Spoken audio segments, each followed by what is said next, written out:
Assalamualaikum warahmatullahi wabarakatuh. Salam sejahtera untuk kita semua. Bagaimana kabar Bapak Ibu, para guru, para tenaga pendidik ya? Tentu saja semoga dalam keadaan sehat walafiat, tetap semangat dalam menjalankan aktivitasnya, dan semoga Bapak Ibu selalu sukses. Berkaitan dengan wacana ujian nasional ya, ini akan kembali diadakan ya, dijalankan kembali. Yang sebelumnya oleh Menteri Nadiem Makarim ini dihentikan ya, karena alasan tertentu ya. Tentu saja dengan hadirnya Menteri Pendidikan yang baru, Abdul Muti, ini persoalan ujian nasional ini akan dikaji, dan dalam beberapa saat setelah ada pelantikan tentu saja kebijakan-kebijakan terhadap pendidikan ya, terutama yang sudah dijalankan oleh menteri sebelumnya, ini akan dikaji ulang, termasuk kurikulum merdeka, termasuk ujian nasional, sistem zonasi dan sebagainya. Nah, di sini Mendikdasmen Abdul Muti akan berlakukan kembali ujian nasional. Komisi 10 DPR RI tegaskan bahwa jika pelaksanaan ujian nasional akan kembali dilaksanakan ya, tentu saja tujuan dan fungsinya harus jelas ya. Seperti apa ya? Mengenai perkembangan rapat kerja antara Menteri Pendidikan, Mendikdasmen, dan Komisi 10 DPR RI, mari kita simak bersama. Silakan yang baru mendapatkan channel ini, silakan untuk memberikan dukungan, subscribe, like, isi komentarnya. Rencana pemberlakuan kembali ujian nasional UN oleh Menteri Pendidikan Dasar dan Menengah Abdul Muti mendapatkan tanggapan dari DPR RI. Ketua Komisi 10 DPR RI, Hetifah Saifudian ya, mengatakan kebijakan dipertimbangkan berdasarkan evaluasi, bukan sekedar mengikuti tren saja. Kebijakan yang baik dipertahankan, yang kurang disempurnakan. Jangan sampai masyarakat merasa kebijakan berubah setiap ada pergantian menteri. Ini ucap Hetifah ya.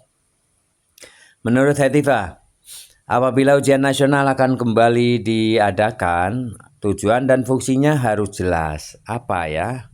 Apa alasannya ya? Dan apa tujuan dan fungsinya, manfaatnya bagi pendidikan di Indonesia.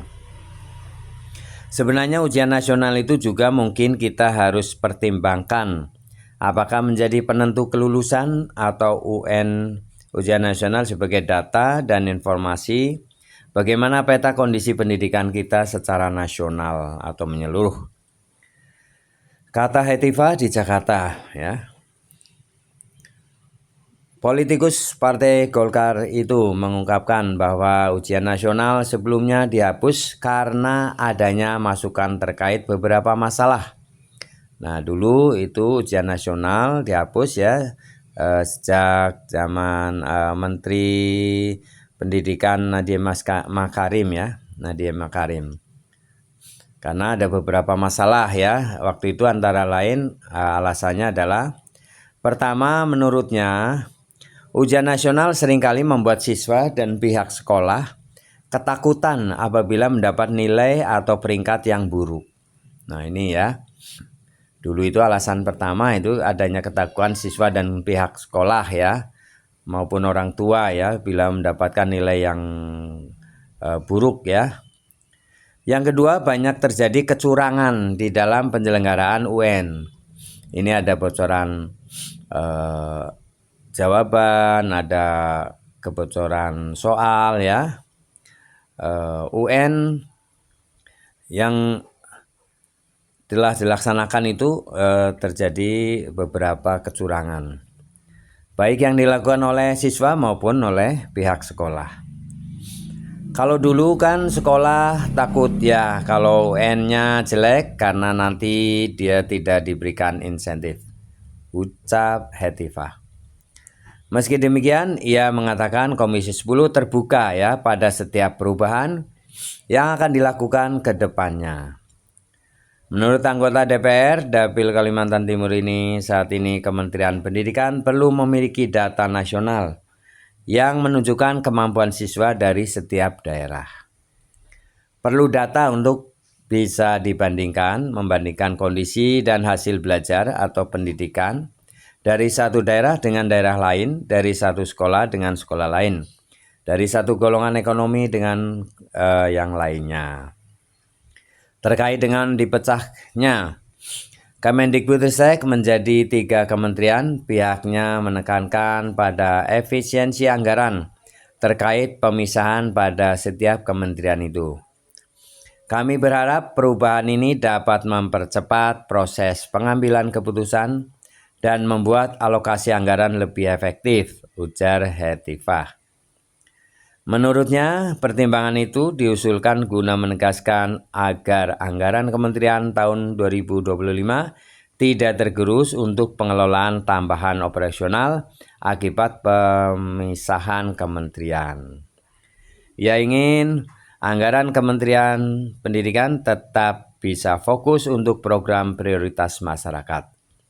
Kami ingin anggaran lebih banyak dialokasikan untuk program langsung seperti makan siang bergizi bagi siswa dan pembangunan sekolah unggulan, pungkasnya ya.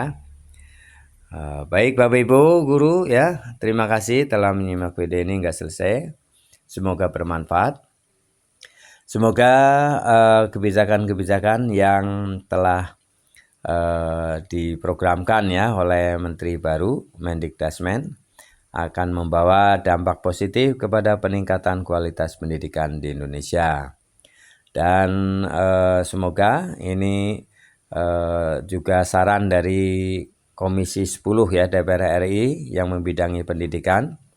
Ini agar kebijakan-kebijakan yang sudah baik, yang efektif bisa dilanjutkan, yang kurang dievaluasi ya, dikaji, disempurnakan.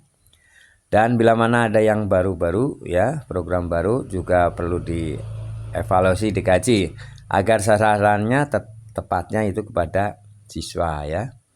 Terima kasih telah menyimak video ini hingga selesai, semoga bermanfaat. Jangan lupa berikan dukungan, subscribe, like, isi komentarnya. Sampai jumpa kembali.